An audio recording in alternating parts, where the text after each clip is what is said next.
তরল নাইট্রোজেন ও হিমায়িত গোবীজ ভর্তি 15টি কন্টেনার আটক করল প্রাণী সম্পদ বিকাশ বিভাগ। এই তরল নাইট্রোজেন এবং হিমায়িত গোবীজ বেআইনিভাবে আনা হয়েছিল। খবর দেওয়া হয় গাজল থানায়। পুলিশের হাতে সেগুলি তুলে দেওয়া হয়। এই বিষয়ে প্রাণী সম্পদ বিকাশ বিভাগের তরফে গাজল থানায় লিখিত অভিযোগ দায়ের করা হয়েছে। এরপর গ্রামীণ এলাকার গোপালকদের কাছে চড়া দামে বিক্রি করা হতো গোবীজগুলি। ঘটনার বিবরণ দিতে গিয়ে বিএলডিও ডক্টর শান্তনু পান্ডা জানান, গোপন সূত্রে খবর পেয়ে শুক্রবার তারা হানা দেন কদুবাড়ি সংলগ্ন আকন্দা রেলগেট এলাকায়। দেখা যায় একটি পিকআপ ভ্যানে 15টি কন্টেনার রয়েছে। তার মধ্যে বেশ কিছু কন্টেনারে রয়েছে তরল নাইট্রোজেন এবং কিছুতে রয়েছে হিমায়িত গোবীজ। এগুলি বেআইনিভাবে সরবরাহ করা হচ্ছিল। কেবলমাত্র সরকারি ফার্ম থেকে এই ধরনের গোবীজ উৎপন্ন এবং বিতরণ করার কথা, কিন্তু পাটনা থেকে এই সমস্ত গোবীজ বেআইনিভাবে বিক্রি করার জন্য নিয়ে আসা হয়।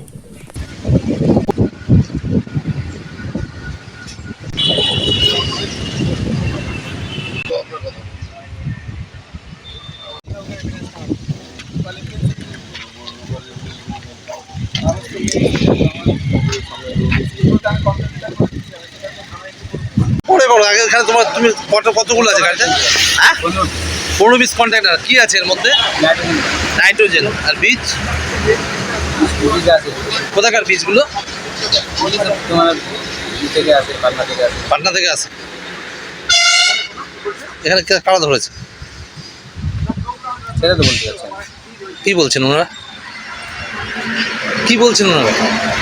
এখন কথা হয়নি, কথা হোক। আর মালিকের নাম? বাপন দে। হ্যাঁ, বাপন দে। বাপন দে।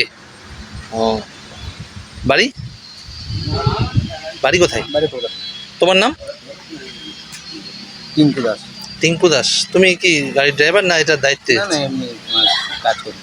কাজ করো? তোমার বাড়ি? বাড়ি আমার রিসিভ। হ্যালো, হ্যাঁ কোথায় বাড়ি তোমার? শুনুন দিদি।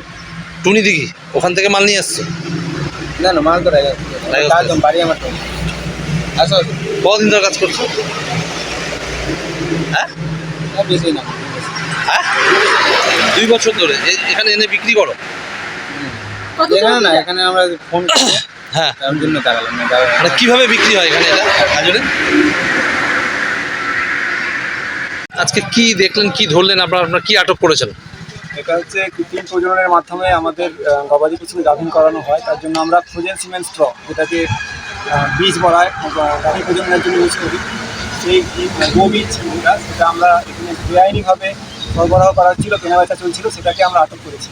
নিয়ম অনুযায়ী এই গোবীজ কেবলমাত্র গভর্নমেন্ট রেজিস্টার্ড ফার্ম থেকেই প্রোডাকশন এবং তার ডিস্ট্রিবিউশন হওয়ার কথা, কিন্তু এখানে যেটা হয়েছে সম্পূর্ণ বেআইনিভাবে এই বীজ সরবরাহ করা হচ্ছিল। সেটা আমরা এসে এখানে দেখলাম এবং সেটা সিজ করা হলো এবং এর পরবর্তী স্টেপ আমরা নিতে চাই। এটা নিয়ে কমপ্লেন থানায়? হ্যাঁ নিশ্চয়ই, থানাতে কমপ্লেন করা হয়েছে। আমাদের পুলিশরা এসছেন। কতগুলো কন্টেনার আছে? কতগুলোর মধ্যে কি আছে? এখানে 15টা কন্টেনার আছে। সবটাতে কি বীজ আছে? সবটাতে বীজ আছে বলে মনে হয় না। কিছুতে লিকুইড নাইট্রোজেন আছে, কয়েকটাতে বীজ আছে। আচ্ছা, এই বীজগুলো মূলত আসছে তাহলে কোথেকে আসছে? এই বীজগুলো এদের কথা অনুযায়ী এগুলো বিহার থেকে সরবরাহ হচ্ছে এবং তার মাধ্যমে রায়গঞ্জ হয়ে, এখন যেটা রায়গঞ্জ হয়ে আমাদের মালদা জেলাতে, হ্যাঁ বিহারের পূর্ণিয়া থেকে আমি যেটুকু শুনেছি, তো ওখান থেকে রায়গঞ্জ হয়ে আমাদের মালদাতে এখানে ঢুকেছে। সরকারিভাবে তো ধরুন আপনারা বিনা পয়সায় এই বীজগুলো দেওয়া হয়। মিনিমাম পয়সা, বিনা পয়সা বলবো না, একটা মিনিমাম চার্জে আমরা সরবরাহ করে থাকি এবং সামান্য চার্জে, এবং তার জন্য আমাদের স্কিল তাদেরকে ট্রেনিং করিয়ে, উপযুক্ত প্রশিক্ষণ করিয়ে তাদেরকে তৈরি করা হচ্ছে। সেই সব প্রাণী বন্ধু বলা হয়, এআই ওয়ার্কার এখন হয়ে গেছে নামটা, বড় টার্মে এআই ওয়ার্কার। এটাই গ্রামে গ্রামে গিয়ে বাড়ি বাড়ি, ডোর টু ডোর আমরা প্রজনন করিয়ে থাকি। আচ্ছা, এবার এরা যে এই যে সাধারণ মানুষ এদের কাছ থেকে কিনছে,